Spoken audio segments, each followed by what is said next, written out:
이제 오순절에 관한 말씀이죠. 성령 세례를 받는 말씀입니다. 이 오순절이라는 이 말은 7주간이라는 뜻이에요. 7주간의 히브리어 샤부옷이라고 하는 말인데요. 6월절 다음 날인 초실절부터 7주가 되는 50일째 되는 날이에요.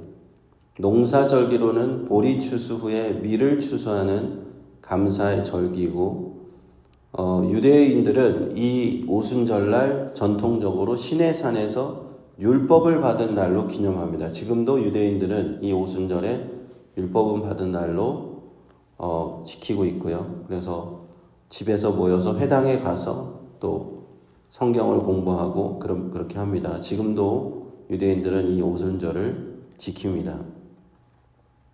그 오순절 날이 이루어졌을 때 하늘로부터 급하게 같은 바람 소리, 불, 혀같이 갈라지는 것이 저에게 보였다. 세례 요한이 이미 전에 얘기했었죠. 나는 물로 세례를 주거니와 그는 성령과 불로 세례를 주실 것이다. 바람과 불, 하나님의 임재를 상징합니다. 모세가 하나님 만났을 때 어떻게 만났습니까? 떨기나무 불꽃 가운데 임하는 가운데 모세에게 하나님 나타나셨죠. 그리고 모세가 성막을 완성시켰을 때 밤에는 불기둥이 그곳에 성막에 임하였던 것을 기억합니다.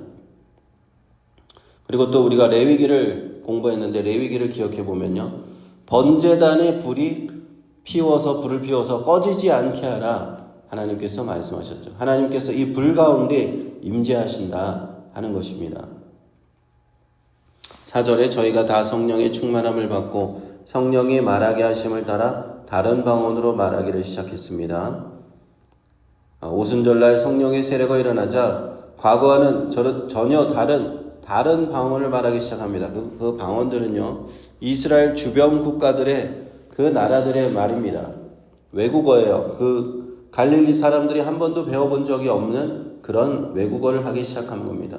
그 외국어로 하나님의 큰 일을 말하기 시작합니다.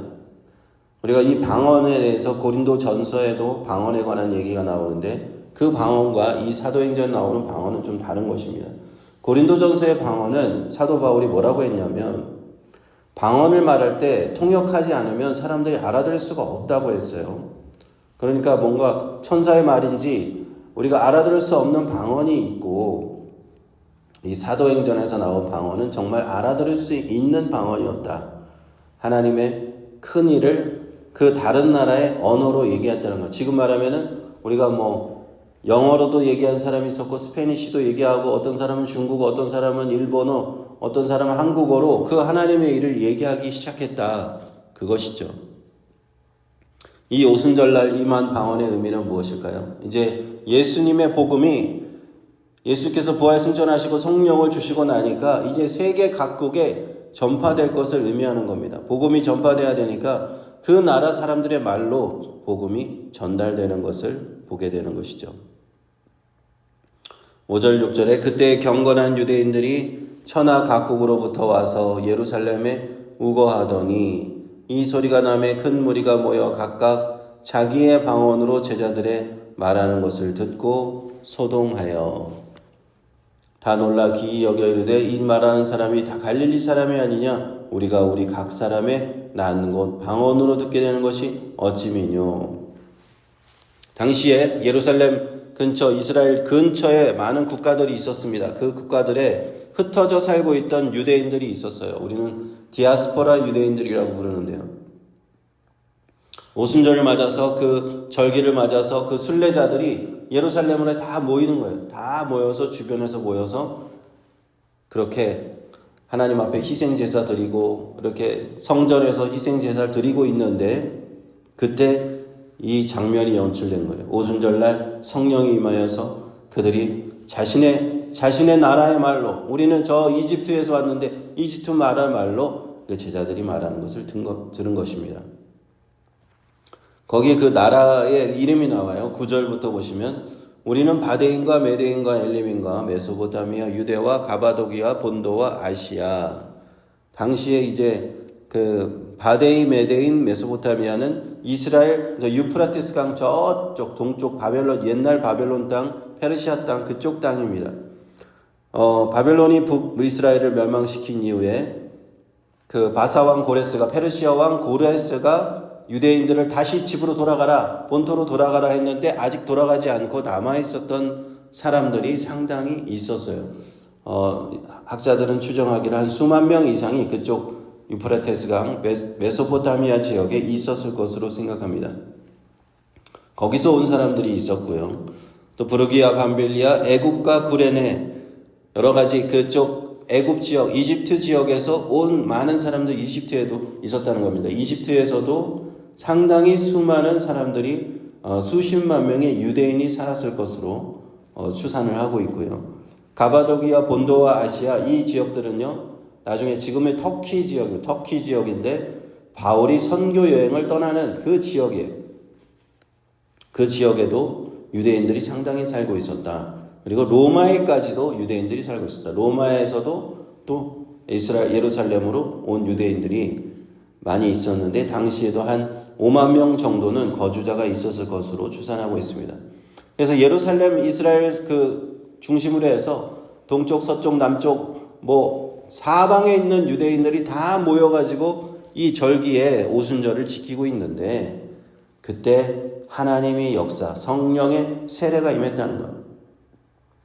왜 하필이면 오순절 그 유대인의 절기 이 77절에 성령이 임하셨을까? 우리는 그것을 다른 의미로 해석하게 되는데 바로 그때 유대인들은 시내산에서 모세가 율법을 받은 절기로 지키고 있잖아요. 이제는 모세에게 주신 율법처럼 하나님께서 성령의 세례를 주셔서 새로운 의미로 기독교가 이제 전파될 수 있게 하나님께서 주신 것이다. 이렇게 우리는 이해할 수 있습니다.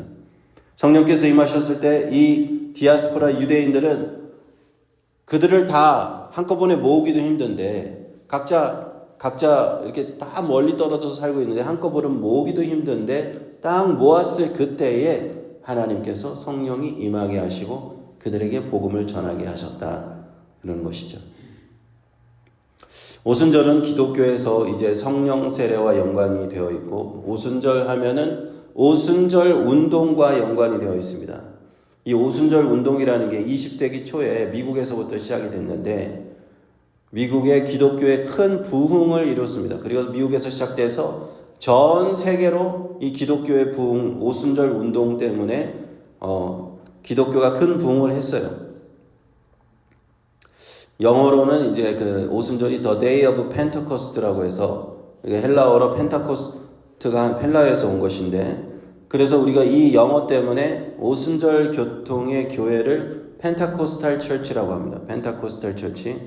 그래서 성령을 강조하는 어떤 그런 교회들, 성령의 은사를 강조하는 교회들, 하나님의 성회, 순복음 교회, 오순절 교회 이런 교회들이 있습니다. 한국에는 대표적으로 여의도 순복음 교회가 있죠.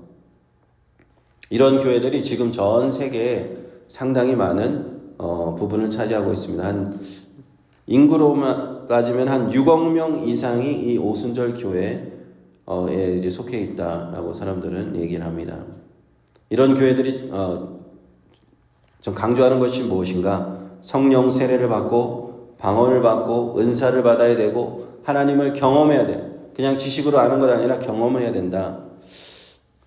긍정적인 면도 있어요. 뜨거운 신앙을 가지고 있습니다. 이런 오순절 교회들은 뜨거운 신앙과 전도를 아주 열정적으로 하고요.